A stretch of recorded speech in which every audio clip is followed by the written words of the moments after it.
जय जय श्री चैतन्य जय नित्यानंद, जय द्वैत चंद्र जय गौर भक्त वृंद। जय जय श्री चैतन्य जय नित्यानंद, जय द्वैत चंद्र जय गौर भक्त वृंद। जय जय श्री चैतन्य जय नित्यानंद, जय द्वैत चंद्र जय गौर भक्त वृंद।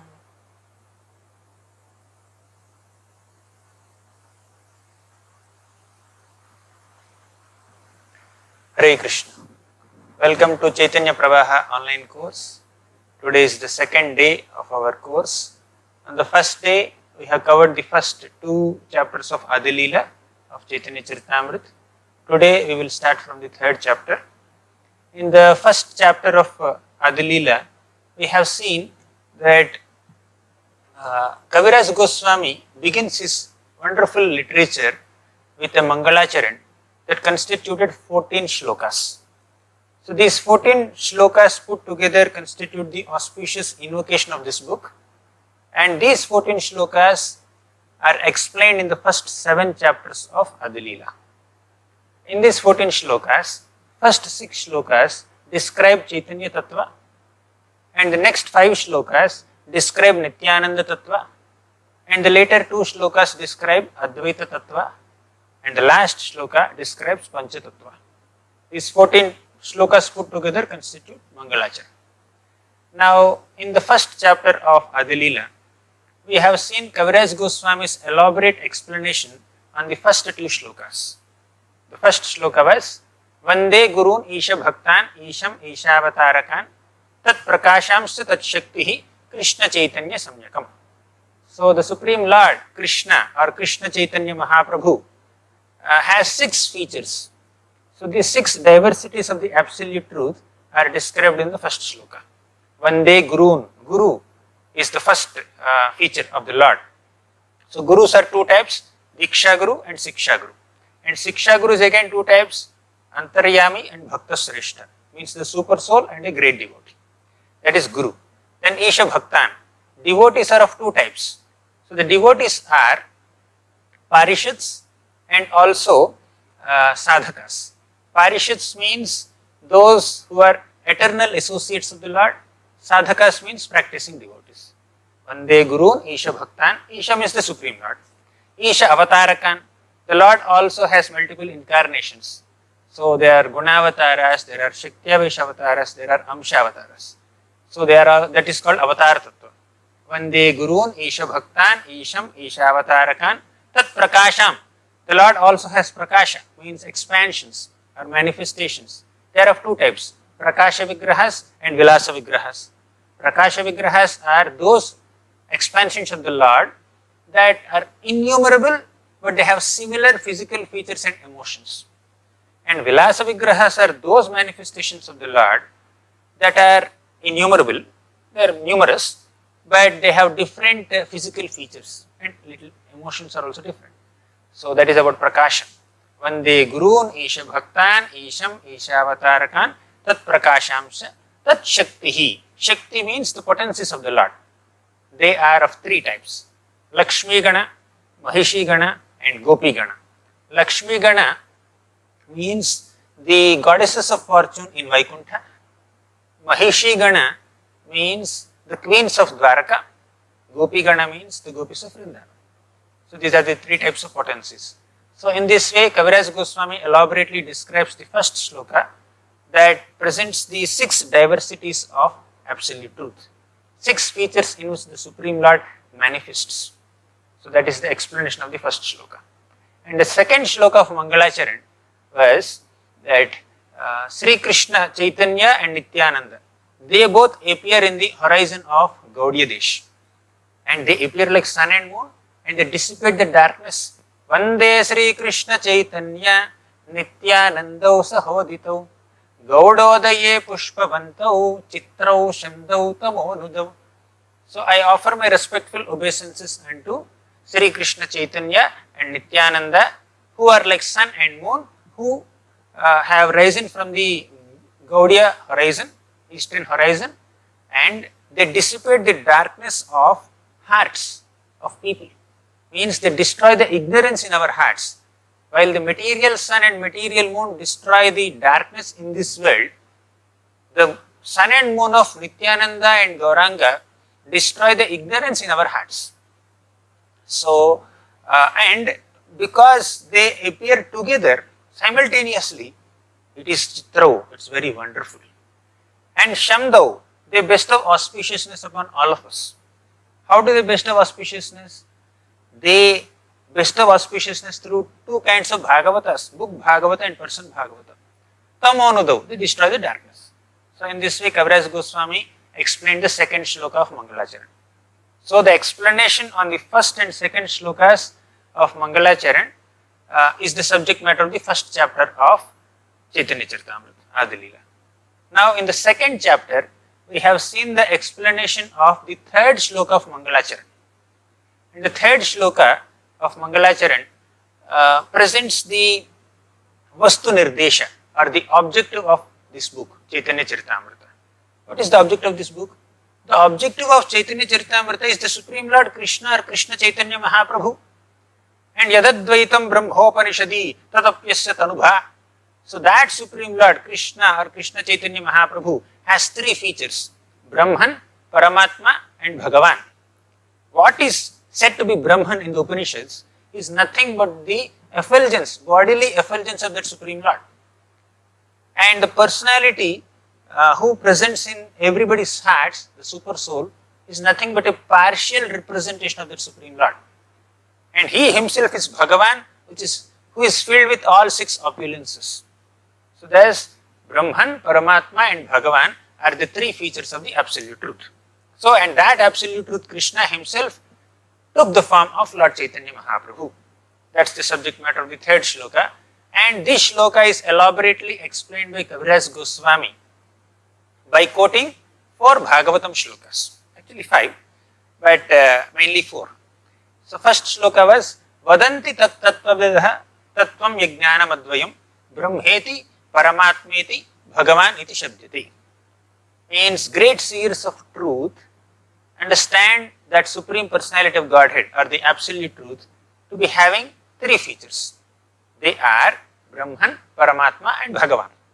And out of these 3 features, Bhagavan is the Supreme and Bhagavan is the source of Brahman and Paramatma.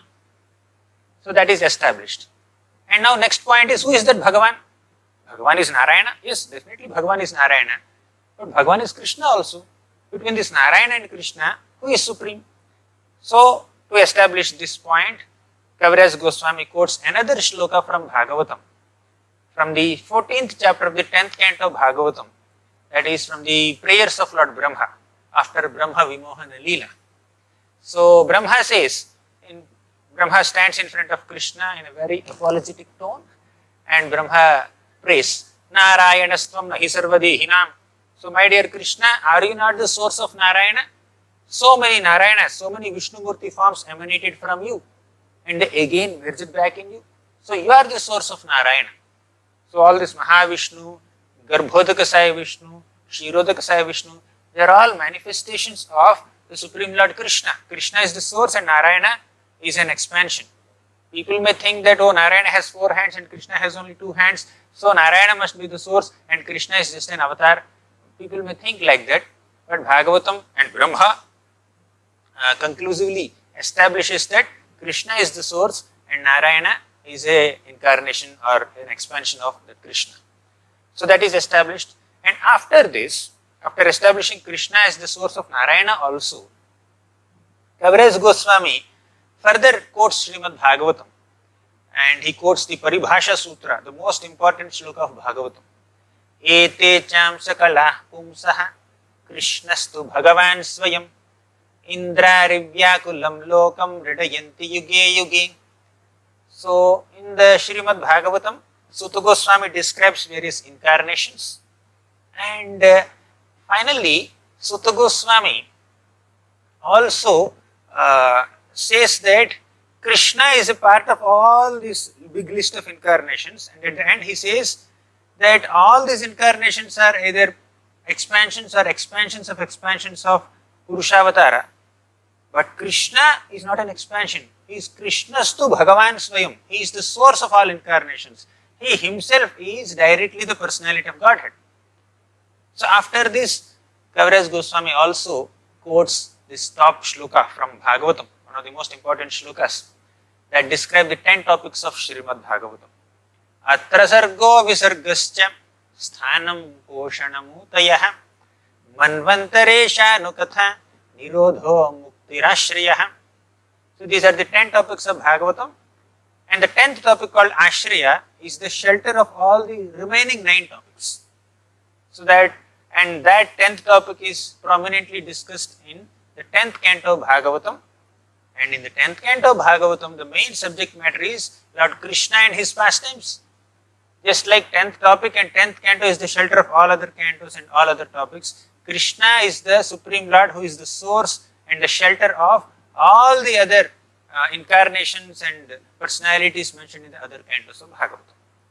So in this way, Kaviraj Goswami, by quoting 4 Bhagavatam shlokas in this chapter, establishes that Krishna is the Supreme Personality of Godhead. And he says simply that Krishna, the Supreme Lord, came in the form of Lord Caitanya Mahaprabhu. So Lord Caitanya Mahaprabhu is also the Supreme Personality of Godhead.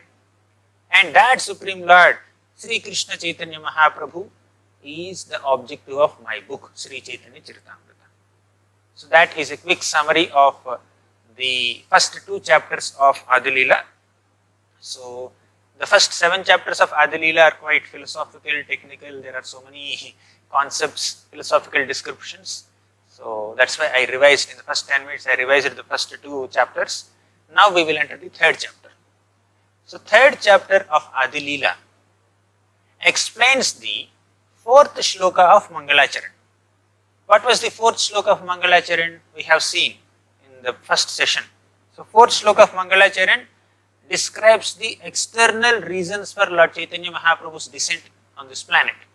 That we will see in the 3rd chapter. So Kaviraj Goswami begins this 3rd chapter with a beautiful shloka. Sri Caitanya Prabhum Vande Yatpadashraya Viryataham Sangrihnatyakara Vratat Agneha Siddhanta Sanvanim. So he says that Sri Caitanya Prabhum Vande, I offer my respectful obeisances unto Sri Caitanya Mahaprabhu. And Yat Padashraya Viryataha, by the potency of taking shelter of Lord Caitanya Mahaprabhu's lotus feet, Sangrihnati Akara Vratat Agneha Siddhanta Sanvanim. Even an ignorant person also, even a foolish person also can collect jewels of Siddhanta, conclusive truths of Shastras. Siddhanta Sanvanim.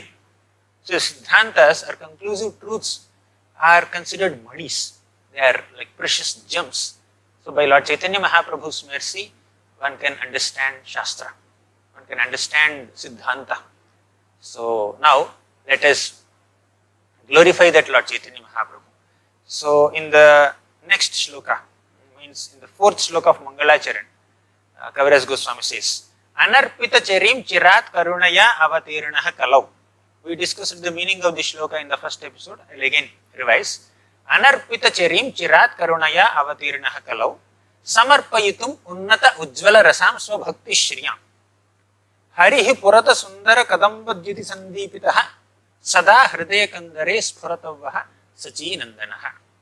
So the meaning of the shloka is that Supreme Lord Krishna appeared in the form of Lord Caitanya Mahaprabhu to bestow Ujjvala Rasa. Unnata Ujjvala Rasa means to bestow Vraja Prema, specifically the conjugal mood upon common people in this world. So Lord Caitanya Mahaprabhu descended on this planet to bestow Krishna Prema in Madhurya Bhava to all the people in this world, and that's the purpose of his incarnation. So, and Kaviraj Goswami also gives a benediction, Ashirvada, that may that Lord Caitanya Mahaprabhu manifest in your heart. So now Kaviraj Goswami elaborates this shloka, and he elaborates on the external reasons for Lord Caitanya Mahaprabhu's descent. So what is this external reason? So whenever the Supreme Lord comes to this planet, he has some very confidential purposes to accomplish. and he also has certain conventional purposes to accomplish. So there are certain external reasons, there are some internal reasons.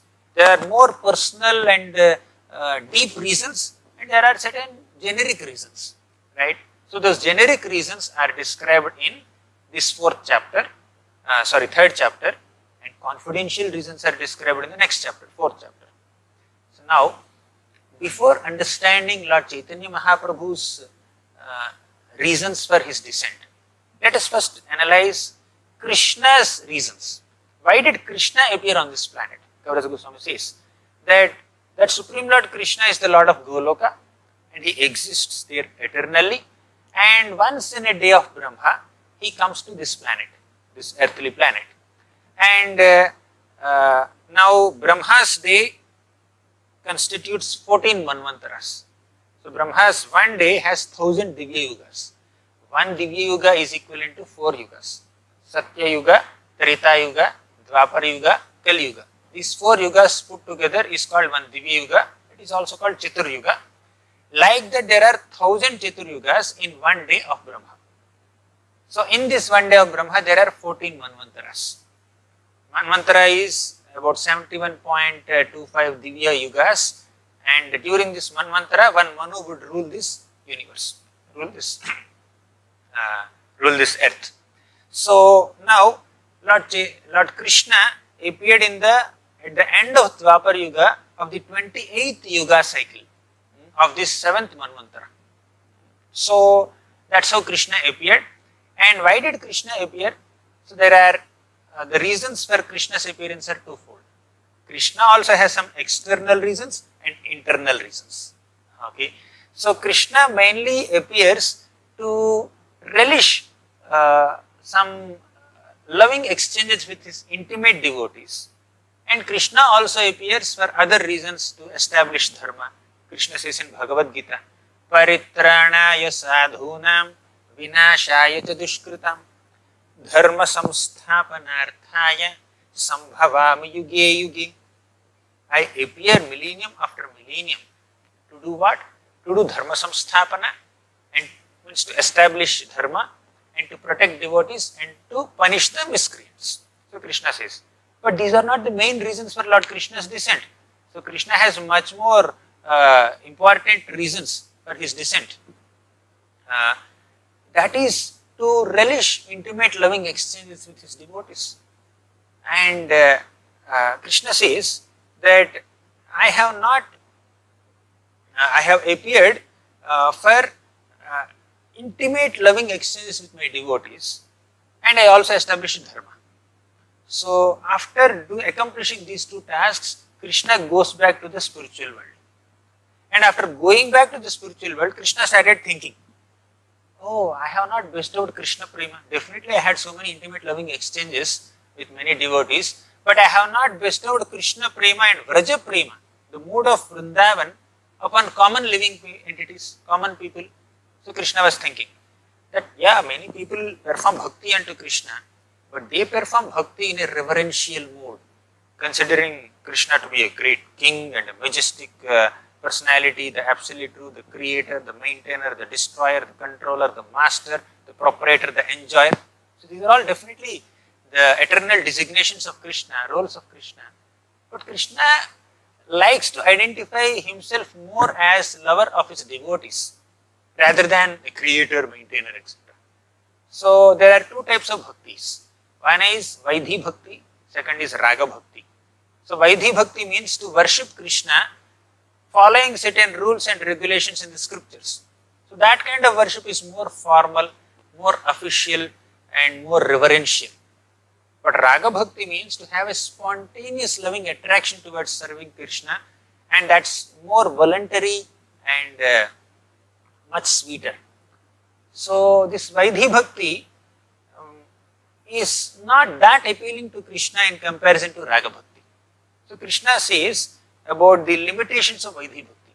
Krishna says, Sakala Jagata More Kare Vidhi Bhakti, Vidhi Bhakti Vraja Bhave Paite Nahi Shakti. So people worship me through Vidhi Bhakti, through regulative devotional service, but by such formal and regulative shastrically aligned devotional service, one cannot attain Vraja Prema. Because Vrindavan Vasis love Krishna not because some Shastras are recommending to worship Krishna and serve Krishna. They have a natural and spontaneous attraction towards Krishna. That's why Krishna is more impressed with their love. And if we want to cultivate their love, then we have to follow their footsteps. If we just stick to, oh, these are the rules and regulations and this is how I have to follow, yama niyama. So, if we just stick to only rules, that kind of bhakti, formal bhakti is not that appealing to Krishna. Of course, we have to begin with that only. We cannot directly jump to the mode of Vrajavasis. So, now devotion with opulence does not attract me, he says. And by such devotional service, according to regulative principles, one may attain Vaikuntha. One may even attain 4 kinds of liberation like Salokya, Sarupya, Samipya, Sarishti. One can attain these kind of liberations, but one cannot attain Vraja Prema. So, Salokya means to stay in the same planet as the Lord. Samipya means to stay close to the Lord. Means you may be staying in the same planet, but you may not be staying so close. Thus, Samipya Mukti is higher than Salokya Mukti. Salokya means staying in the same planet, but not necessarily right next to the Lord. Samipya means staying right next to the Lord. Samipya. Then Sarupya means having the same form as the Lord. Sarishti means to have similar opulences as the Lord. So, these are 4 kinds of muktis. One can attain them by Vidhi Bhakti. So, but Lord Krishna says, okay, I like when my devotees worship me with more spontaneous love.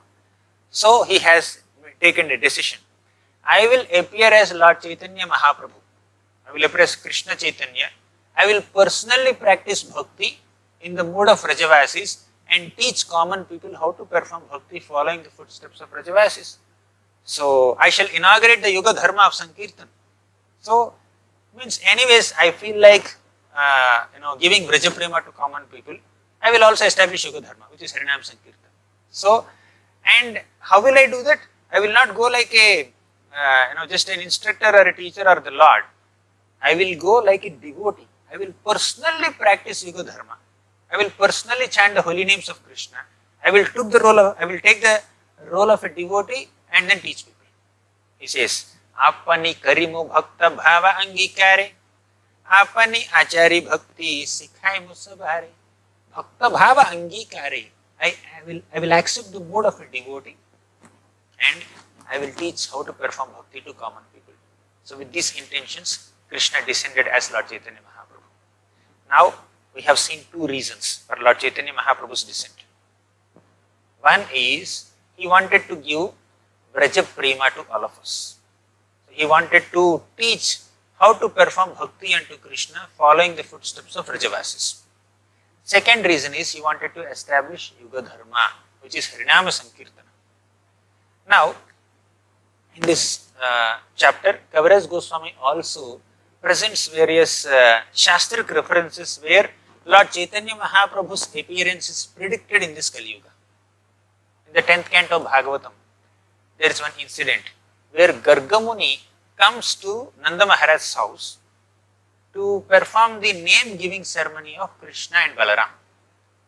So at that time, Gargamuni predicted that this Krishna will also appear as Lord Caitanya Mahaprabhu. This little boy, bluish boy, he appeared in the past in various incarnations in different colors, and in future also he will appear. So now he appeared in this bluish form. In the previous yugas he appeared in different colors, and Kali Yuga he will appear in yellow color, means golden color as Lord Caitanya Mahaprabhu. So there is an elaborate explanation for this shloka in different scriptures. So now Mahaprabhu's appearance is predicted by Gargamuni in Srimad Bhagavatam. And even Prahlad Maharaj also says in the 7th canto of Bhagavatam that the Lord is Tri Yuga. But in the 4th Yuga, Tri Yuga means the Lord who appears in first 3 Yugas, Satya Yuga, Treta Yuga and Dwapara Yuga. But in the 4th Yuga, the Lord appears in a covered form. He doesn't appear like Lord, he appears like a devotee. That is a confidential incarnation. That's Channavatar. Okay. So now, the Lord appears in this Kali Yuga to preach Krishna's holy names. Kali Yuge Yuga Dharma Namera Prachar Tathilagi Pita Varna Chaitanya Avatar. Means in Kali Yuga, the Yuga Dharma or the practice that makes one attain Krishna's lotus feet is Krishna Nama Sankirtana. And Lord Krishna personally comes in the form of a devotee to teach how to chant the holy names. And also, Lord Caitanya Mahaprabhu's qualities are mentioned in this chapter. Shanta Dhanta Krishna Bhakti Nishtha Parayan Bhaktavatsala Sushila Sarva Bhutesam. So Shanta, the Lord is very peaceful. Danta, he is very self-controlled. Krishna Bhakti Nishtha Parayan, he is constantly fixed up in Krishna Bhakti because he is playing the role of a devotee. And Bhaktavatsala, he also has great compassion towards his devotees. Sushila, he is perfectly spotless in his character. Sarva Bhutesama, and he is equiposed to all living entities. And that Lord Chaitanya's appearance is predicted even in Vishnu Sahasranam. Suvarna Varno Hemango Varangas Chandanangadi Sanyasa Kritsha Mahashanto Nishtha Shanti Parayanam. Suvarna Varno Hemango. So that Lord has Suvarna Varna. Generally Krishna appears in blackish form. His bodily color is like a dark monsoon cloud. But that Krishna appears with Suvarna Varna, the complexion of gold, in a golden complexion. Suvarna Varno Hemango, all his bodily limbs are like molten gold. Varangas Chandanangadi, and his beautiful bodily limbs are smeared with sandalwood pulp and other decorations when he was in Navadvip. And Sannyasa Kritsha Mahashanto, that beautiful Lord will accept sannyasa. He will accept the renounced order of life. Sannyasa Kritsha Mahashanto Nishtha Shanti Parayanaha. And he is the one who is the object of bhakti, object of love for so many other devotees. Now, Lord Caitanya Mahaprabhu's appearance is not only predicted in Vishnu Sahasranam in this way, and Mahaprabhu's appearance is predicted in another shloka of Srimad Bhagavatam in the 11th canto, 5th chapter. So this shloka comes during the conversation that happened between Nimi Maharaj and the Navayogendras. There are 9 very great devotees called Navayogendras. They were the sons of Lord Rishabhadev. They had a discussion with Nimi Maharaj, and that is described in the 11th canto of Bhagavatam. So, these Navayogendras say, Krishna Varnam Tvisha Krishnam Sangopangastra Parshadam Yagnaihi Sankirtana Prayir Yajantihi Sumedhasaham Krishna Varnam Tvisha Krishnam. So, Mahaprabhu's appearance is described like this. Krishna Varnam means complexion. So, but Varna also means Varnayati, means to do Varnan, means to describe or to glorify. Krishna Varnam means this Lord Caitanya Mahaprabhu, means Krishna only, he appears in a form in which he constantly describes or glorifies Krishna. Krishna Varnam. Okay. Varna also means syllables. Okay. So, Krish and Na, 2 syllables. So, this Lord Caitanya Mahaprabhu is always seen chanting these 2 syllables, Krishna, Krishna, Krishna, like that. Okay. Krishna Varnam has 2 meanings. One meaning is the Lord is always describing the qualities of Krishna, or the Lord is always chanting the 2 syllables of Krishna. That is what, that's Krishna Varnam. Tvisha Akrishnam. His bodily complexion is opposite of Krishna. So Krishna also means blackish. Akrishna means opposite of blackish, that is golden. Okay.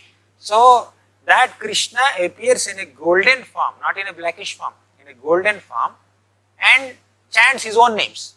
Krishna Varnam Tvisha Krishna. And he also appears with so many other associates. Sa Anga Upanga Astra Parshadam. So Anga literally means bodily limb. So now this hand is the limb of my body. And this finger is Upanga. This is Anga. And this Upanga, sublimbs. Right? So the main limb is hand, and a part of that main limb is these fingers. So Sa Anga Upanga Astra Parshadam. Astra means weapons. Parshada means associates. So that Supreme Lord Krishna appears in the form of Krishna Caitanya Mahaprabhu along with so many of his expansions and associates and weapons and limbs and sublimbs. So what is this limb? This anga word is bodily limb, but the word anga is used in our scriptures also to indicate a person who is very dear, very close. All the expansions or incarnations of Krishna can also be called angas.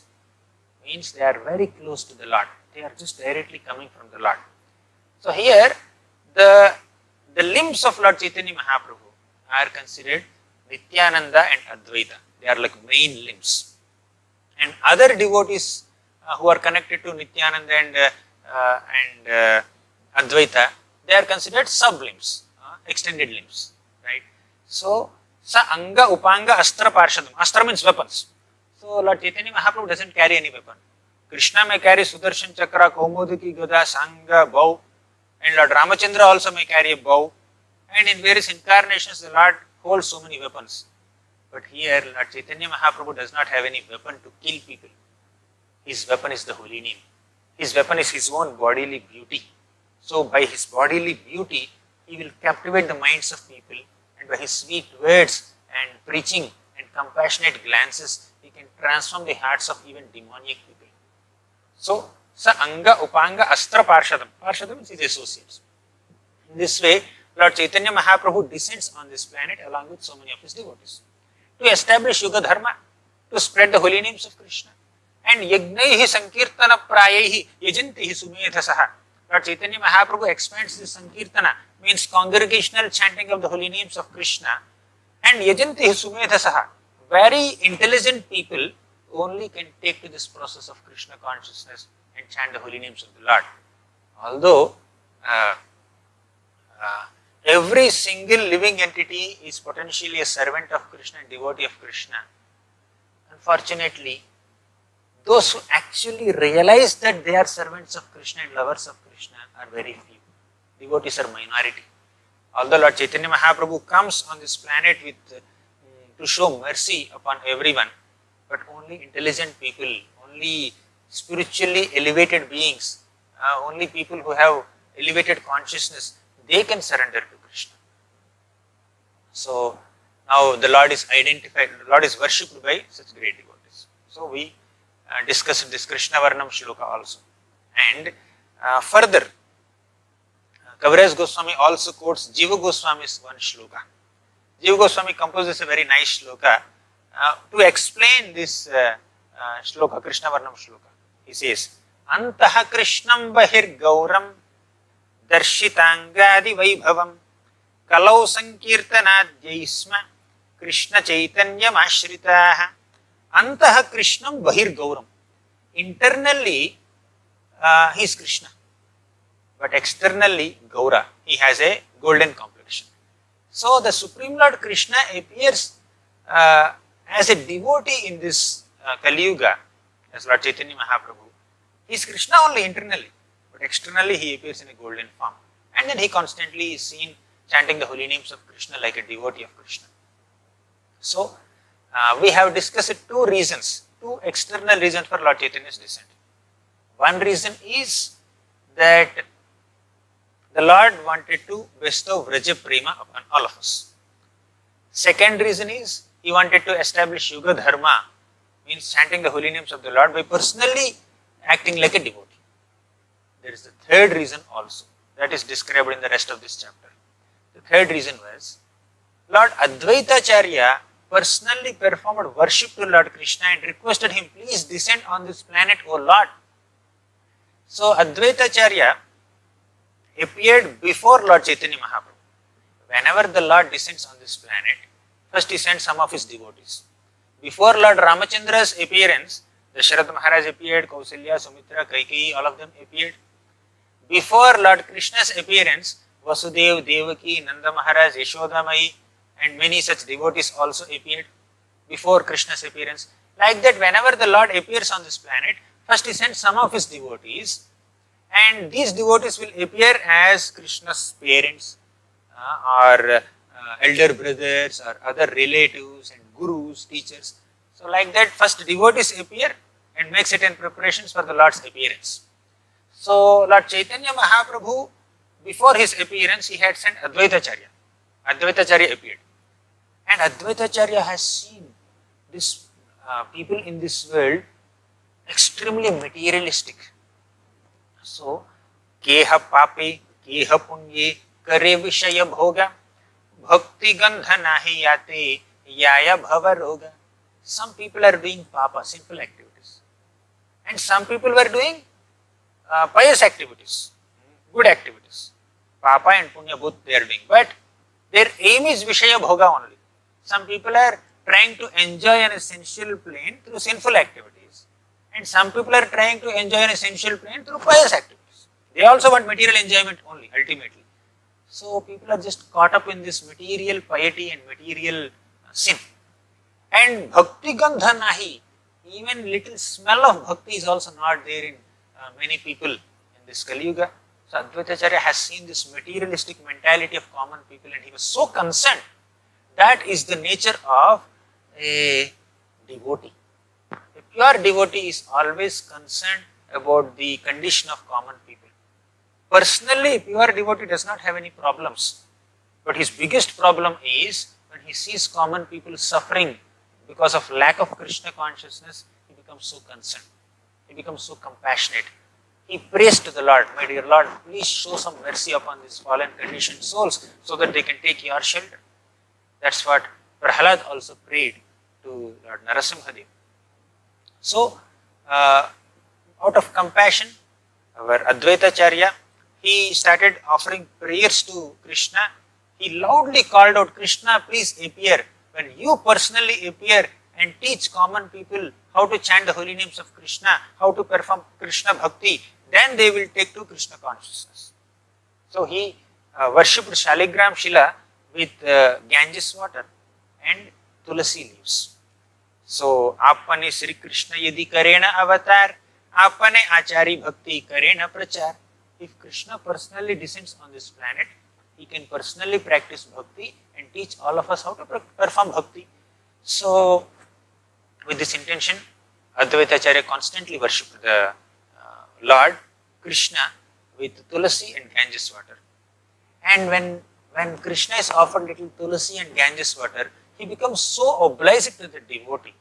He becomes so enchanted by the devotee's love and affection for him, and he even gives himself to such a devotee. So, Tulasya Priyaya Prabhum, Bhagavatam says that Tulasi is very dear to Lord Krishna. Even in Srimad Bhagavatam, various other places also, the glory of Tulasi is described. Yavaila Sat Sri Tulasi Mivishra Krishnangrirenva Vyadhikam Netriyem Yavaila Sat Sri Tulasi Mivishra. So, the water that is emanating from Krishna's lotus feet, which is Ganges water, is always mixed with the dust from Krishna's lotus feet and also the flavor of Tulasi leaves offered to Krishna's lotus feet. So, Tulasi is so dear to the Lord that Tulasi is always kept at the lotus feet of the Lord. Now, you see, there are so many plants in the spiritual world. Mandara kunda kurabotpala champakarnam punnaganaga bakulam bujapari jatam gandherchite tulasika bharanena tasya yasmim stapaha sumanaso bahumanayanti. Mandara, Kunda, Kuraba, Utpala, Champaka, Arana, Punnaga, Naga, Bakula, Ambuja, Parijata. These are all the names of the flowers in Vaikuntha Loka, in the spiritual world. And some of these flowers do not have English equivalent names. Okay, so Prabhupada also does not translate them into English, all these names. So there are so many beautiful flowers in Vaikuntha. They have such beautiful fragrances, such beautiful shapes, and multiple petals, different sizes. So in comparison to all these colorful and fragrant flowers, Tulasi looks like a very simple leaf. But all these beautiful flowers take a low profile and encourage Tulasi Maharani to go forward and worship the Supreme Lord. Because Gandherchite Tulasika Bharanena Tasya yasmimstapaha sumanaso bahumanayanti. So the Lord has deep appreciation for the austerities done by Tulasi, and the Lord holds Tulasi so dear. So all these flowers are not envious of Tulasi, but they are appreciative of Tulasi, and they take a low profile to allow Tulasi to go forward and worship. So when some devotee offers some Tulasi leaves at the lotus feet of Krishna, the Supreme Lord Krishna actually bestows all mercy. Advaitacharya is exemplifying this.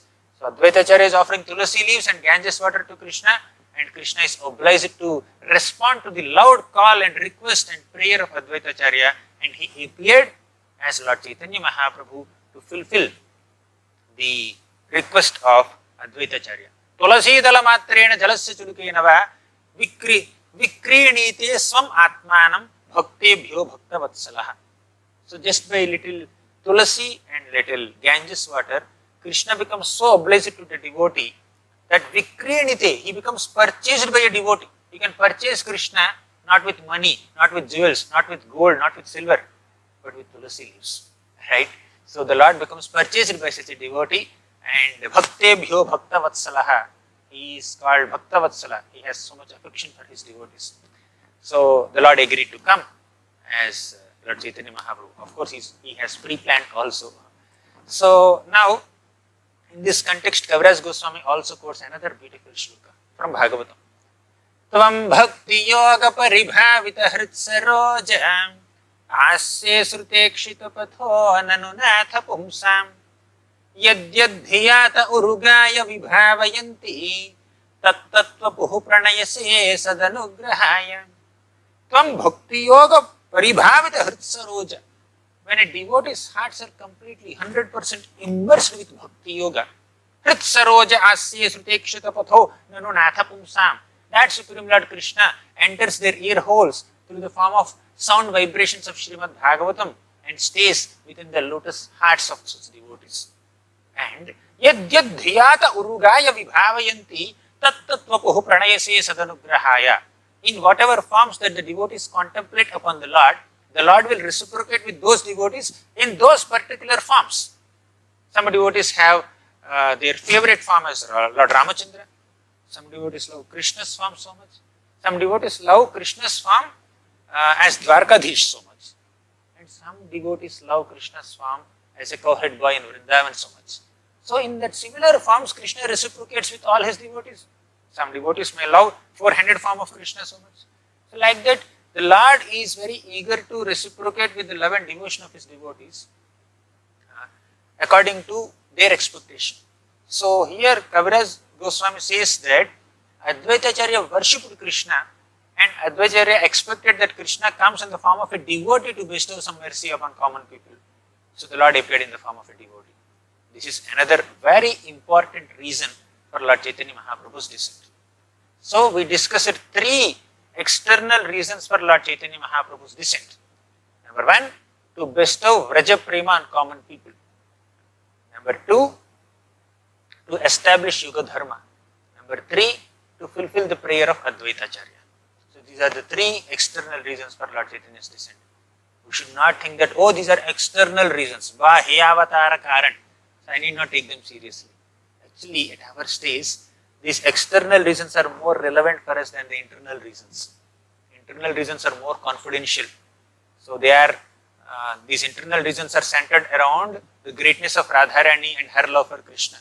Of course, eventually we should be able to come to a stage where we can appreciate that and follow in the footsteps of those eternal associates of the Lord. But in the conditioned state, chanting the holy names of Krishna and then trying to connect with Krishna is the initial sadhana that is given to all of us. So we completed the third chapter. So in this third chapter, we discussed the external reasons for Krishna's descent as Lord Caitanya Mahaprabhu. One is to bestow Vraja Prema, because the Lord is not that impressed with bhakti that is done according to certain rules and regulations and protocols and principles and shastra. He wants some spontaneous love, which is seen in Vrajavasis. So he wanted to bestow that mode of Vrajavasis on common people. First reason. Second reason, he wanted to spread the holy names of Krishna, spread Yuga Dharma by himself practicing bhakti, by himself becoming a devotee. Third reason is to respond to Advaitacharya's call. So this chanting of the holy names of Krishna is one of the main purposes for Lord Caitanya Mahaprabhu's descent. And this chanting of the holy names of Krishna, this process of chanting is not only emphasized in our Brahma Madhva Gaudiya Sampradaya, it is also relevant and it is also practiced in various other bona fide, authentic, glorious Vaishnava Sampradayas. So if you go to South India, there is one great devotee called Kulashekara Alvar. So he also glorifies the process of chanting Krishna's holy names. Shatruchhedaika mantram sakalam upanishad vakya sampujya mantram samsarochheda mantram samuchita tamasaha sangha niryana mantram sarvaishwaryaika mantram vyasana bhujaga sandashta santrana mantram jihve Sri Krishna mantram japa japa satatam janma safalya mantram. Shatruchhedaika mantram means this chanting of the holy names of Krishna can completely destroy all our enemies. Who are the enemies? Not other human beings. The real enemies are lust, envy, pride, greed. These are the real enemies. Shatruchhedaika mantram. This Krishna mantra can completely destroy all the shatrus. Shatruchhedaika mantram sakalam upanishad vakya sampujya mantram. All the Upanishads are praising this mantra, glorifying and worshipping this Krishna mantra. Sakalam Upanishad Vakya Sampujya Mantram. Samsarochheda Mantram. This holy name of Krishna has the potency to completely destroy our samsara. Samuchita Tamasaha Sangha Niryana Mantram. So this holy name of Krishna can liberate us from all attachments to matter. Sangha Niryana Mantram. Sarvaishwaryaika Mantram. So this mantra, Krishna mantra, can bestow all Aishwaryas, all opulences upon all of us. The real opulence is the opulence of Krishna Prema. Sarvaishwaryaika Mantram. Vyasana Bhujaga Sandashta Santrana Mantram. Vyasana Bhujaga.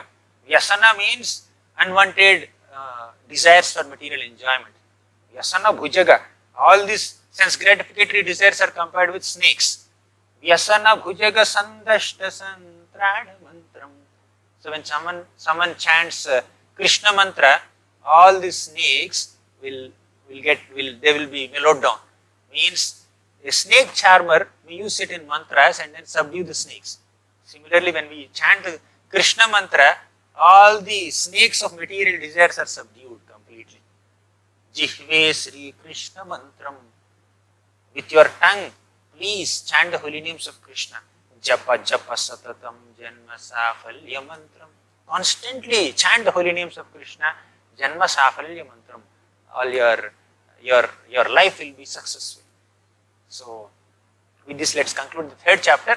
So third chapter basically describes the external reasons for Lord Caitanya Mahaprabhu's descent. Now we will enter the fourth chapter. Fourth chapter presents the internal reasons, confidential reasons, prime reasons for Lord Caitanya Mahaprabhu's descent. And in this fourth chapter, Kaviraj Goswami elaborates on the fifth and sixth shlokas of Mangalacharan. In the third chapter, he elaborated on the fourth shloka of Mangalacharan. And in this chapter, he elaborates on two shlokas. These two are connected to Mahaprabhu's internal reasons for descent. First, he begins the chapter like this. Sri Caitanya prasadena tadrupasya vinirnayam balopi kurute shastram drishtva vrajavilasinaha. Sri Caitanya prasadena, by the mercy of Sri Caitanya Mahaprabhu, even a child also can understand Shastra. Balopi kurute shastram drishtva vrajavilasinaha. One will be elevated to the stage of seeing the pastimes of Raja by Mahaprabhu's mercy. Actually, in Caitanya-caritamrita, one of the most interesting features is Kaviraj Goswami begins every chapter with a very beautiful and sweet shloka that highlights certain qualities of Lord Caitanya Mahaprabhu or summarizes the entire chapter of that full chapter. So, these first shlokas of all the chapters, 62 chapters of Caitanya-caritamrita are really very sweet and heart-touching. So now, again, let's discuss about Krishna's confidential reasons for his descent. So we have already seen Krishna appears on the planet for some formal or external or conventional reasons and some confidential reasons. The external reasons are to reduce the burden of the earth, to kill the demons and to protect the righteous people, to establish dharma. These are all external reasons, reducing the burden of the earth. The internal reasons are Prema Rasa Aswadan, Raga Marga Bhakti Pracharan. Prema Rasa Aswadan means to relish the loving affection of all his devotees. He wanted to have loving pastimes with all his devotees. Second reason is Raga Marga Bhakti Pracharan. He also wants to spread the process of Raga Bhakti, means to love and serve Krishna spontaneously, with spontaneous affection, not just because, oh, these are the protocols, I have to serve him. No. So these are the rules and regulations of deity worship, let me follow this protocol. So there is a natural attraction, there is a natural love for Krishna, because of which one serves Krishna. So these are the main reasons for Krishna's descent. So again, Kaviraj Goswami elaborates, Aishwarya janeti sab jagata mishritam, Aishwarya sithila premi nahi mora pritam, Amare Ishwara mane appana kahina, Tara premi vasha ami nahai adhina. So in these two shlokas, Krishna thinks that Aishwarya jnanete saba jagata mishrita. All the people in this universe have a conception of Aishwarya, opulence. Oh, God means he is opulent. He is the wealthiest person. He is the creator, he is the proprietor of everything, he is the controller, he is the master, he is the enjoyer. So they see me as a very majestic and grand person. And Aishwarya Shithila Prema Nahi Mora Prita, that love that they show, which is made feeble by their reverence, it's a respectful love, it's a formal love, it doesn't appeal me so much. And he says, Amare Ishwara Mane, considering me as a controller, Apana Kahina, considering themselves as lowly, if someone loves me, someone serves me, I cannot become controlled by their love. Of course, we have to begin like that. We cannot artificially say that, oh, Krishna is younger and I am greater than Krishna. One should not artificially think like that. Those feelings naturally come in Vrajavasis. Like Yashoda Mata never considers Krishna as God.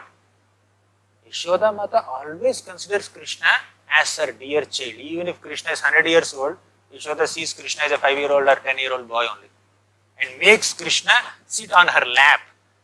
And then hugs Krishna, kisses Krishna.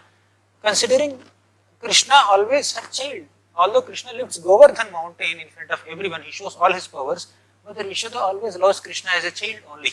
So, he says, Krishna says that Mora Putra, Mora Sakha, Mora Pranapati, Yehi Bhave Yehi More Kare Shuddha Bhakti, Appana ke bada mane amare samahina, Yehi Bhave Hayami Tahara Adhina. So, Krishna says, if some devotees treat me as a child and themselves as elder, so now he says, Mora Putra, devotees consider me as a child.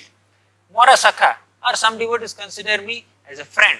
Mora Pranapati, some devotees consider me as lover. So basically Krishna is speaking about Vatsalya Rasa, Sakhya Rasa and Madhurya Rasa.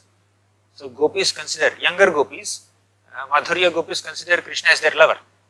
And Sri Dama, Sudama, Madhumangal, all these friends of Krishna consider Krishna as a Sakha, friend. And Nanda Maharaj, Yashoda Mata, Rohini Mata and other elderly gopis of Vrindavan, they consider Krishna as their child. So Krishna becomes controlled by their love, not with those people who are worshipping with so much of reverence. So, Yehi Bhava Yehi More Kare Shuddha Bhakti. One who performs pure bhakti in this bhava, in this emotion, I become controlled by their love. So, now, Mother Yashoda, you see in the pictures, Mother Yashoda ties Krishna to discipline him. Oh, this boy has become very naughty. Mother Yashoda chastises Krishna. You are associating with monkeys and you have developed the nature of monkeys. I will tie you at home. I will not give you any playthings, no toys for you, no milk products for you, no friends for you, no games for you. I will just tie you, just be at home only. So in this way, Mother Yashoda becomes angry with Krishna. She chastises, scolds Krishna, and she even takes a stick to beat Krishna. Of course, she doesn't beat, but she threatens Krishna that I will beat you. And she will even tie up Krishna with a rope. So can someone tie God with a rope? Can someone show a stick, God, I will beat you? Can someone scold God? It doesn't work. General devotees do not do that. But Mother Yashoda has so much intense vatsalya prema towards Krishna that she can do all this for Krishna. And Krishna loves that kind of dealing, that kind of treatment done by his intimate devotees in Vrindavan. And sometimes Krishna's friends, they wrestle with Krishna, and Krishna becomes defeated in the hands of some friends like Sri Dama, Sudama. And because Krishna is defeated, these boys will climb on the shoulders of Krishna. Okay, you carry me. It's your punishment. You are a loser. I am the winner. So Krishna carries all these boys on his shoulders. So, and sometimes Radharani criticizes Krishna, and Radharani becomes angry with Krishna.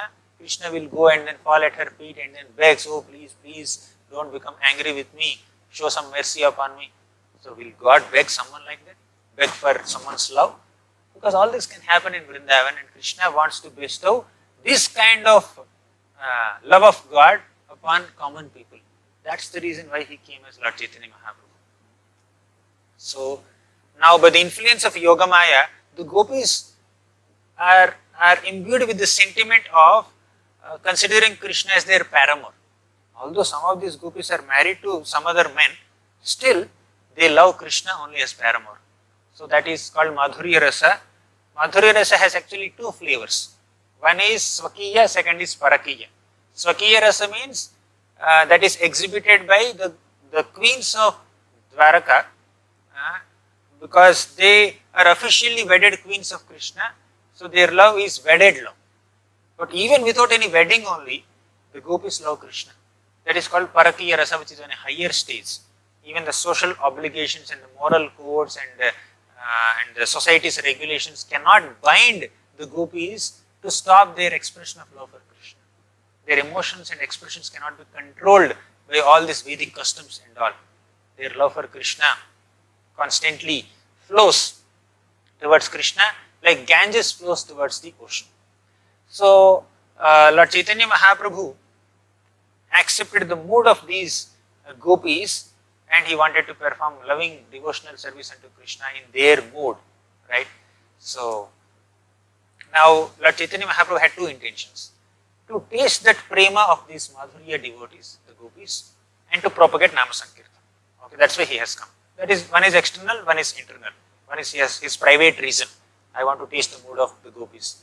Second is official reason. Okay, I want to deliver these conditioned souls, right? Amongst all these gopis who love Krishna like that, Srimati Radharani is the topmost. She is the epitome of that Madhurya Prema in Parakiya Rasa. So now definitely all these rasas, Shanta Rasa, Dasya Rasa, Sakhya Rasa, Vatsalya Rasa, Madhurya Rasa, all these five rasas are exalted, and the devotees in these five rasas are definitely very great, and they are satisfied in their own bhavas. They don't want to shift to another rasa. So, for example, the sakhas, they don't want to become Vatsalya Bhaktas. They don't want to become Sakhya Bhaktas. Like that, they are satisfied in their own individual rasas. But by an unbiased comparison between all these five rasas, we consider that Madhurya Rasa is the topmost. That includes the emotions of all the other lower rasas also. Madhurya Rasa is the topmost. And amongst all the Madhurya devotees, Radharani is the topmost. She is the greatest devotee of Krishna. So, now he comes to the fifth sloka. All this is only prelude. He has not yet begun explanation of the fifth sloka of Mangalacharan. The fifth sloka says, Radha Krishna Pranaya Vikruter Haladini Shakti Rasmad Ekatmanav Api Bhuvipura Deha Bhedau Gatau Tau Chaitanyakyam Prakata Madhuna Tadvayam Chaikya Bhaktam Radha Bhavadyuti Subhalitam Naumi Krishna Swarupam. So Radha Krishna Pranaya Vikritir. We have discussed the meaning of this shloka in the first session. So all the loving pastimes of Radha and Krishna are manifestations of Hladini Shakti, the internal potency, pleasure potency of Krishna. Radha Krishna Pranaya Vikritir Hladini Shakti Rasmat. Ekatma nav api bhuvi pura deha bhedao gatau. Although Radha and Krishna are one, they have manifested in two different forms, a male form and a female form, to exchange loving emotions. And they again have become one in the form of Lord Caitanya. How? Radha bhavadyuti subalikam naumi Krishna swarupam. So Radha's bhava, emotions, and duty, complexion, is accepted by Krishna and he became Lord Caitanya Mahaprabhu. So this we have already discussed. This is Gaura Tattva or Caitanya Tattva. Now Kaviraj Goswami elaborately describes this shloka. He says, Radha Krishna Eka Atma Dui Dehadhari Anyonya Vilase Rasa Aswadana Kari. Radha and Krishna are one. But Dui Dehadhari, they manifested in two bodies. For what? Anyonya Vilase Rasa Aswadana Kari, to taste that intimate loving exchanges. And Sei Dui Eka Abe Caitanya Gosai Rasa Aswadite Dohe Haila Ekathai. So that two personalities, Radha and Krishna, again became combined in the form of Caitanya Gosai, Caitanya Mahaprabhu, right? So that Srimati Radharani is transformation of Krishna's love, because Radharani is not someone who is different from Krishna. She has manifested from Krishna only. She is the personification of Krishna's love. Whatever love is there in Krishna's heart took the form of Srimati Radharani. And actually Krishna has three kinds of energies. He is Satchit Ananda. Sat means eternal, Chit means knowledgeable, Ananda means bliss. Now these three terms have their equivalent terms also in the form of Sandhini, Samvit and Hladini. So these Sandhini, Samvit, Hladini are three internal potencies of Krishna. Actually Krishna has multiple types of potencies. So in one context, Krishna's energies are categorized in three categories. They are internal energy, Antaranga Shakti, marginal energy, that is Tatastha Shakti, and external energy, which is Bahiranga Shakti. Bahiranga Shakti is external, material energy. So now the internal energy of Krishna, Chit Shakti or this Antaranga Shakti, has subdivisions. They are Sandhini, Samvit and Hladini. So the Sandhini potency, which is called Sat potency in short, that is Krishna's existence potency. Means Krishna's existence rests on this essential portion of Sandhini potency called Shuddha Sattva. Means Krishna is completely in pure mode of goodness, untinged with passionate ignorance. He always exists on that transcendental plane. That existence potency is Sandhini potency. Eternity potency, Sandhini. He doesn't deviate from it. He is eternally existing in such a pure spiritual state which is uncontaminated by any material tinges. Right? That is Sandhini potency. Then next is Samvit potency. Samvit is equivalent to Chit. So Samvit is basically knowledge. Krishna's knowledge is never subjected to deterioration. Krishna's spiritual knowledge is intact, so it is never, now we may have certain knowledge, but we may forget. Or our knowledge may be contaminated by certain material aspirations or some other diversions or distractions, but Krishna's spiritual knowledge is intact. That knowledge potency is called Samvit potency. And third potency is Hladini potency, which is also called Ananda. So Hladini is the pleasure potency. Krishna is always blissful, spiritually joyful. In this material world, we are not always joyful. Sometimes we are joyful, sometimes we are morose also. Sometimes there are difficulties, sometimes there are happy situations. But Krishna's happiness is undeterred, undeviated. It's pure, it's spiritual, it's on a spiritual plane. That is the pleasure potency or happiness potency of the Lord. That is Hladini Shakti. Now, Mahabhava Swarupa Sri Radha Thakurani. So, Srimati Radharani is the essential portion of that pleasure potency of Krishna. Hladini Rasara Prema.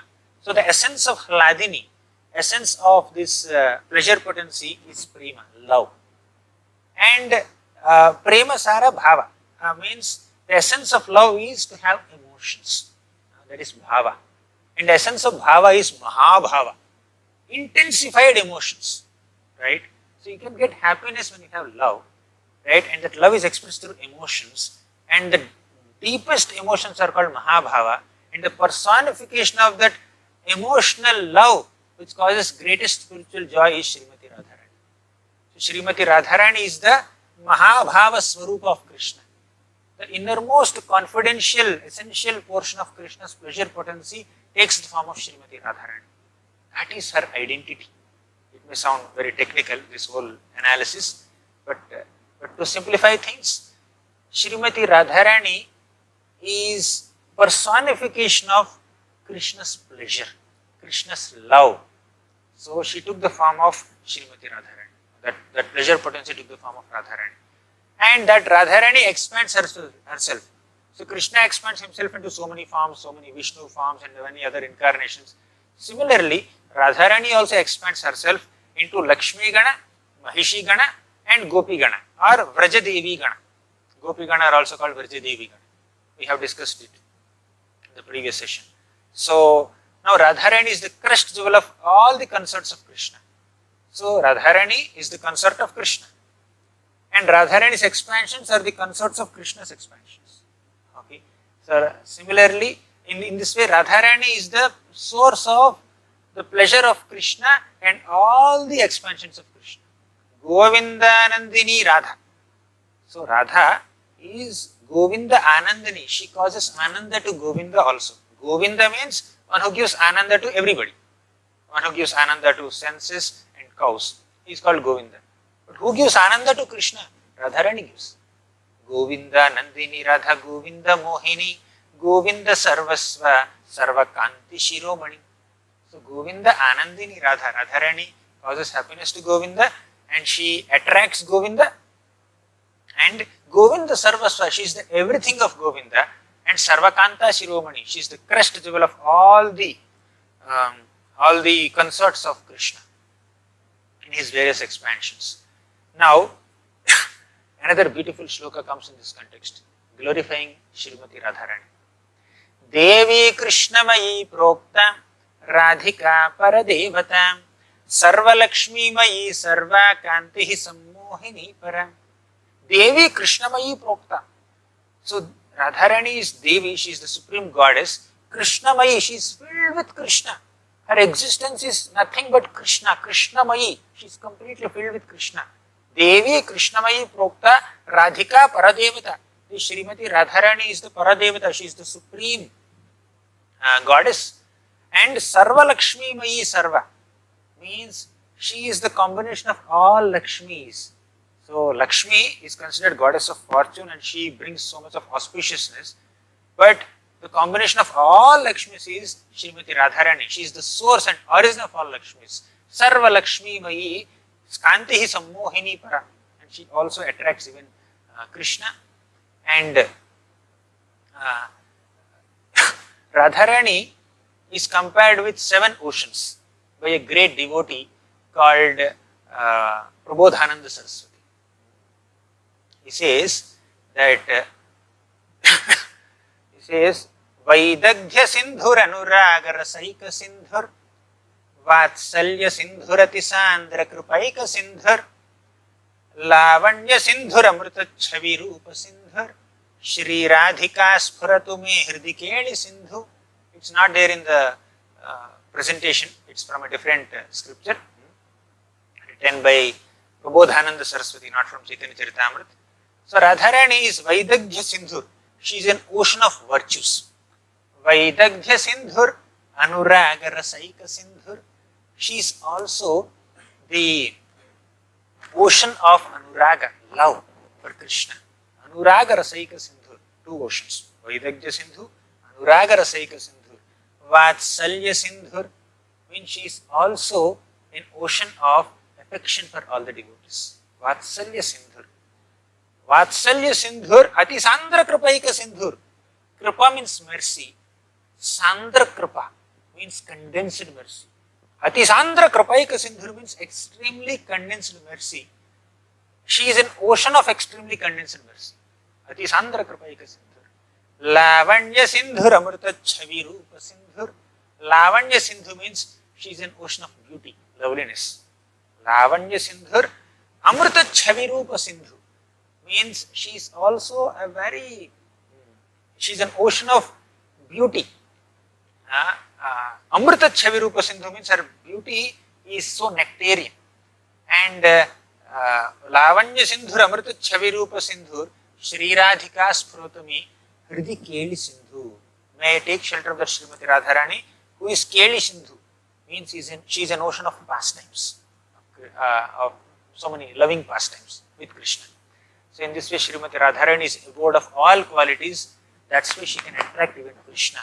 Well, Krishna attracts even Cupid. He is Madana Mohan. Srimati Radharani is Madana Mohana Mohini. She attracts even Cupid. She attracts even attractor of Cupid. So Radha Purna Shakti, Krishna Purna Shakti Man, Dui Vastu Bhedanai, Shastra Praman. Radha is Purna Shakti. She is complete energy. Krishna Purna Shakti Man. Krishna is the energetic person. He is the possessor of all energies. Dvivastu Bhedanahi, there is no difference between these two personalities. Shastra Praman, even Shastras also say this.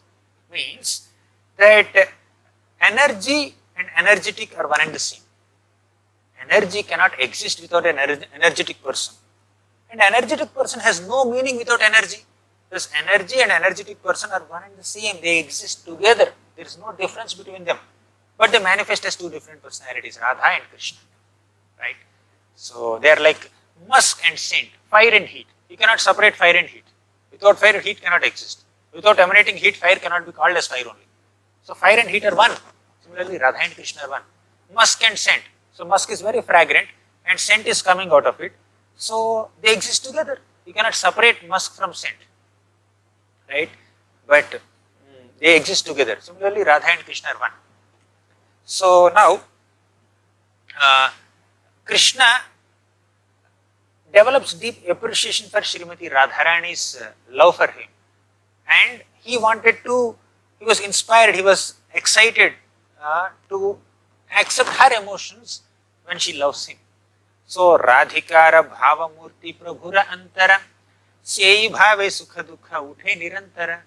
So, accepting Radharani's emotions, that Krishna took the form of Lord Caitanya, and constantly Radharani's emotions are overwhelming Lord Caitanya Mahaprabhu from within. Uthe Nirantara. Constantly he is experiencing the emotions of Radharani in her loving separation from Krishna. So now Krishna has three unfulfilled desires. So Kaviraj Goswami, after completing an explanation of the 5th shloka, he is slowly bringing us to a discussion on the 6th shloka. We discussed the meaning of the 6th shloka already. So the 6th shloka of Mangalacharan presents three unfulfilled desires of Krishna. So one is to understand the greatness of Radharani's love. So let's discuss that. So Kaviraj Goswami explains this desire. So Krishna is the prime cause of all rasas, and he is full of joy and spiritual truth, and although he is so great, nothing is inconceivable to him. He is inconceivable. So still Radharani's love for him is inconceivable to him. So Radharani's love is very peculiar, and it's the greatest, but it is devoid of pride. It is very clean, but it is a little crooked also sometimes. So in this way Radharani's love is described, and Krishna becomes curious why Radharani's love is so great. He wanted to understand that. I only taste the bliss of Vishaya, means he is the object of love, means he is the recipient of loving service, and Radharani is rendering that loving service. Okay. So Krishna says that while receiving this service from Radharani, I am getting some happiness. But while rendering service to me, she gets 10 million times more happiness. What is the greatness of her love? Now sugar, or say rasagulla or rasamalai, cannot understand its own sweetness. A person who eats that rasagulla or rasamalai, he understands that sweetness. Similarly, Krishna is curious to understand the greatness of Radharani's love. So Krishna wanted to understand why Radharani is so glorious. What is the greatness of her love? Why she loves me so much? What is there in me? So he becomes very curious. Unless I become Radharani, I cannot understand the greatness of her love. So now second desire of Krishna is, like I already kind of indicated it in the explanation of the first desire only, that Rasagulla cannot understand its own sweetness. A person who is relishing it can understand the sweetness. Okay. So now Rasagulla is thinking that I will become a person and I will eat myself. So then I will understand. For example, a person cannot understand his own beauty, cannot know his own beauty, unless the person goes in front of a mirror and then sees his own reflection in the mirror. He cannot understand how beautiful he is, how he is looking, right? So he himself cannot look, how beautiful are my eyes. I cannot see my own eyes unless I go in front of a mirror. Similarly, Krishna cannot understand his own beauty. Krishna cannot understand his own sweetness. He has to go in front of the mirror of Radharani. Radharani has the ability to experience Krishna's sweetness, right? So Krishna wanted to understand Radharani's love, and Krishna wanted to experience the happiness of Radharani while she is tasting his own sweetness. So Krishna madhuryera eka swabhavika balam, Krishna adi nara nari karaya chanchalam. So there is a natural attractive potency in Krishna's beauty that can make even nara nari. Nara means men, nari means women. So Krishna's sweetness can make men and women chinchala, become agitated. They become restless. My God, he is so beautiful. So when Lord Ramachandra was seen by several sages in Dandakaranya forest, even sages were also attracted to Lord Ramachandra's beauty, and they wanted to be with Lord Ram. But Ram said, "Oh, I am a man and you are a man, so you become gopis in the next incarnation. I will become Krishna and you become gopis," and they become Rishichari gopis. So seeing Krishna's beauty, men and women both get attracted because it is spiritual beauty. This attraction is not on a material plane. So it's spiritual beauty of Krishna. So it's not that only women are attracted to Krishna because he is a male. Actually, everybody is a woman only. Krishna is the only Purusha. Everyone else is Prakriti. Thus, everyone is attracted to Krishna naturally. So, Krishna madhuryera eka swabhavika bala.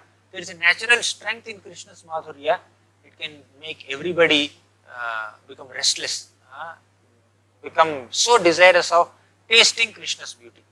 And the best person who tastes that Krishna's beauty to the maximum possible extent is Radharani. No one can taste Krishna's sweetness to the degree Radharani tastes. So Krishna wanted to understand, Krishna wanted to understand the extent of his own sweetness. Okay. Now Krishna's third desire is to taste Radharani's happiness. So now there is an overlap in these three reasons. Okay, as I said in the first session also. So now Saukhyam chasya madanubhavataha. So Krishna wanted to experience the happiness of Radharani while tasting his sweetness, right? So one is, why am I so tasty? What is my own beauty? So this person who is intrigued to understand the extent of his own sweetness, he wanted to take the position of Radharani. And when he takes the position of Radharani, he wanted to experience the happiness of Radharani while tasting Krishna's sweetness, right? So with all these three desires, Krishna became Radharani. Krishna accepted the emotions of Radharani. So now the gopis have this Rudha Bhava that is very pure, that is spotless. So gopis prema is celebrated by the name lust sometimes. Sometimes gopis prema is also called kama because there is some little resemblance. But there is no trace of lust in gopis love. Now Kaviraj Goswami is describing generically what is the love of gopis. So the gopis of Vrindavan, they just want to serve Krishna and please Krishna. When they decorate themselves with all kinds of ornaments and nice dresses and then flowers in their hair and all, that is not with a desire to look beautiful. right? So some people may decorate themselves so that they can look beautiful and then attract everybody. So the gopis only intention in decorating themselves nicely is to give pleasure to Krishna. Oh, seeing us, Krishna becomes happy. Seeing us nicely decorated, Krishna becomes so happy. That's why let us decorate ourselves. So there is absolutely no tinge of personal desire for sense gratification when the gopis are loving Krishna and serving Krishna. Their intent of only pleasing Krishna, there is absolutely no desire for personal enjoyment. When Krishna goes away from the gopis, gopis cry. Gopis feel separation from Krishna. Why? Because the gopis are not thinking that, oh, if Krishna is not there, how will we survive? Okay. So we are missing our happiness in company of Krishna. That is not the intention of the gopis. Gopis are completely aware that Krishna becomes happy only in our association. Krishna experiences maximum happiness only when we render service to him. Now he is missing that service. It's not pride, it is a fact. So no one can serve Krishna as much as the gopis do. No one can please Krishna as much as the gopis do. Now when Krishna goes to Dwaraka or Mathura, the gopis are feeling so bad because they think that maybe Dwarkavasis do not know how to cook. So we know how to cook and feed Krishna. Dwarkavasis do not know how to serve Krishna. They cannot understand his needs as much as we do. So Krishna is missing the highest quality of service. This is the mood of the gopis. This is the mood of all Vrajavasis in general also. So all Vrajavasis are convinced that Krishna gets the best happiness only in their company, only in Vrindavan. And they are convinced that no other place in the entire cosmic manifestation has people who can please Krishna to such a degree. That's why they feel separation from Krishna. If someone else can serve Krishna and please Krishna more than them, the Vrajavasis are happy. Okay, fine, you serve Krishna. Krishna should be happy. That's all we want. It's not that we want to serve Krishna only. Krishna should be happy. But no one can keep Krishna happy as much as we do. So let Krishna come to us and we will serve Krishna. This is the mood of all Vrajavasis, specifically the gopis, and the best of all gopis, Srimati Radharani. And Krishna wanted to imbibe the mood of that best devotee in the best place, Vrindavan, so that he experiences what it means to love Krishna. So yes, I am the lovable object, but I don't have an experience of loving myself. I don't know what it means to love Krishna.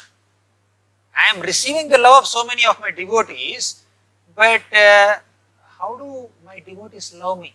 What is their happiness when they love me? Okay, and what is there in me that makes them so much attracted to me? What is the greatness of their love? He wanted to understand that. And the best of all devotees is Srimati Radharani. With these three unfulfilled reasons, Lord Krishna appeared in the form of Radharani. So let's recite few shlokas. Atayeva gopi ganera nahi kama gandha, Krishna sukha lagi matra Krishna se sambandha. So nahi kama gandha, there is not even a small smell of kama, lust in the love of gopis. Right? Krishna sukha lagi matra, only to please Krishna and satisfy Krishna and keep Krishna happy, they do all kinds of activities.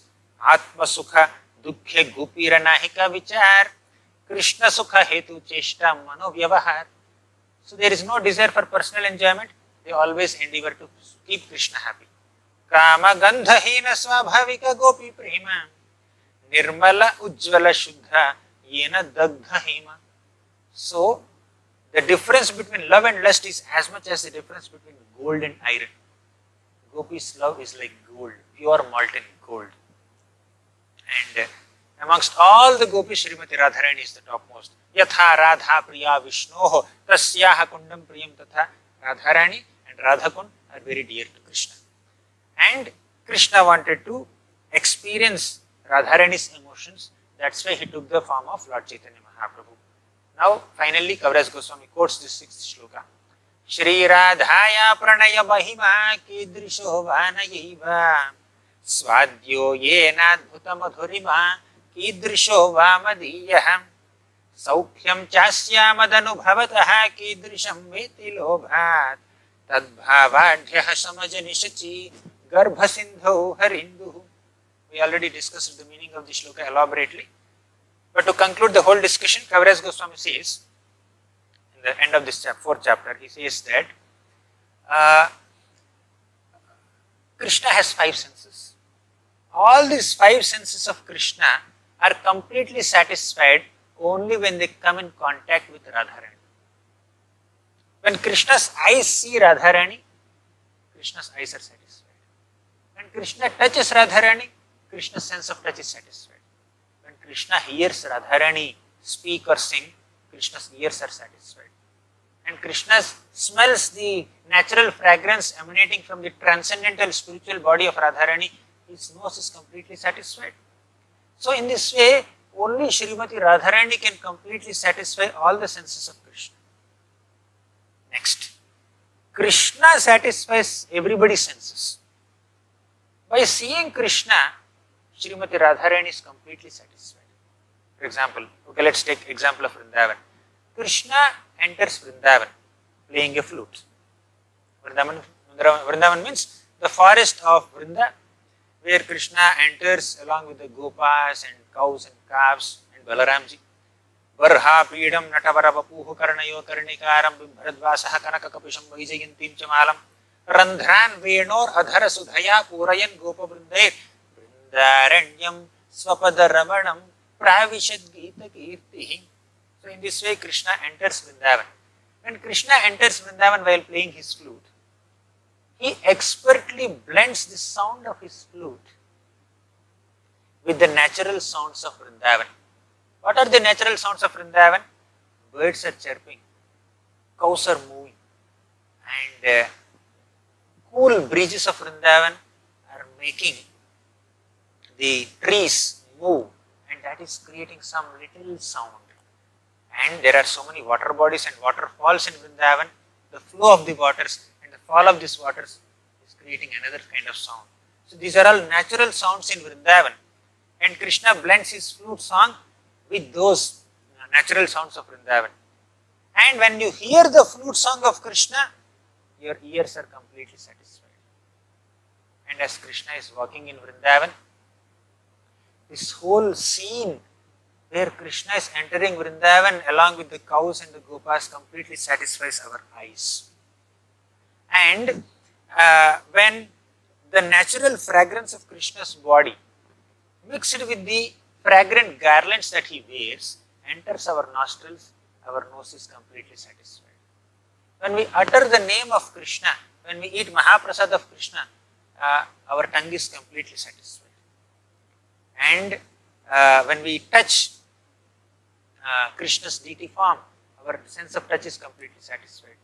So that's why Krishna is called Sarvendriya Gunanjanam. Darshanam nodi drikshunam dehi bhagavatarchitam rupam priyatamam svanam sarvendriya gunanjanam. Sarva indriya gunanjanam means when you come in contact with Krishna's form, all our indriyas are completely satisfied. Our eyes, our nostrils, our ears are completely satisfied. So when Krishna comes in front of Radharani, all her senses are completely satisfied. By coming in contact with Krishna's form, all our senses are satisfied. But the satisfaction of the senses experienced by Srimati Radharani when she comes in contact with Krishna is the highest degree of satisfaction. No one can relish Krishna's darshan. No one can become happy with Krishna's presence as much as Srimati Radharani does. Thus, Radharani's senses are completely satisfied. Definitely, Radharani's presence satisfies all senses of Krishna. And Krishna's presence satisfies all the senses of Radharani. And interestingly, Radharani's pleasure in Krishna's presence is 10 million times more than Krishna's happiness itself. Now Krishna is intrigued. Why Radharani is receiving so much pleasure seeing me, bringing her senses in contact with me? I want to also experience that happiness. So how will I do it? Unless I become Radharani, unless I accept her emotions, unless I steal her emotions, I cannot experience her happiness. I want to experience that happiness. So far I am experiencing the happiness of being God, being the recipient of everyone's service. Now I want to experience the happiness of a devotee who loves me, who serves me. So the topmost devotee is Radha Rani. Now you see, there is this form of Krishna called Vatapatrashai. You know, that's popular form of Krishna where Krishna is like an infant baby and he sucks his own toe, sleeping on a banyan leaf in the devastation waters. Why does Krishna do it? Krishna does it because he is intrigued to experience the happiness of his own devotees. Why my devotees are attached to my lotus feet so much? What is there in my lotus feet? So let me taste them. So Krishna puts his own toes in his mouth. As a grown-up person, if he does it, people will laugh. So Krishna takes the form of an infant baby and then he does it. So the intention of Krishna is to experience the happiness of his own devotees. And the best of all the devotees of Krishna is Srimati Radharani. So when Krishna comes in the form of Radharani, that is his intention, to taste the happiness of Radharani in her service to Krishna. So, no master in this material world allows his servants to become happier than himself, or enjoy more facilities than himself, or become more opulent than himself. But Krishna is such a master who gives millions of times more happiness to his servants than he experiences himself, right? And that's the background of Lord Caitanya Mahaprabhu's incarnation. Mahaprabhu incarnated, so Lord Caitanya Mahaprabhu appeared just to glorify his devotees, glorify Srimati Radharani, topmost of his devotees. This is a testimony of Krishna's affection for his devotees. He allows his devotees to become much happier than he himself. That's the greatness of Krishna, and that's the background of Lord Caitanya Mahaprabhu's appearance. So today I could complete only 2 chapters. So actually I don't want to compromise on the first 7 chapters, which are very deep. Tomorrow we will try to cover more, because 5th and 6th chapters are small and 7th is a little more elaborate. Tomorrow we will try to cover more. Today I could cover only 2 chapters. To summarize, in the 3rd chapter we have seen the external reasons for Lord Caitanya Mahaprabhu's descent. In the 4th chapter we have seen the internal reasons for Lord Caitanya Mahaprabhu's descent. There are 3 external reasons for Mahaprabhu's descent. One is to bestow Vrajaprema on all of us. Second is to establish Yuga Dharma, which is Harinama Sankirtan. And third is to respond to Advaitacharya's request, prayer. And the 3 internal reasons for Lord Caitanya Mahaprabhu's descent are: Krishna wanted to understand the greatness of Radharani's love. Krishna wanted to understand the extent of his own madhurya, sweetness. And Krishna wanted to experience the happiness of Radharani when she serves Krishna. So these are the reasons for Lord Caitanya Mahaprabhu's descent. Thank you all very much. Sri Caitanya-caritamrita ki jai, Srila Prabhupada ki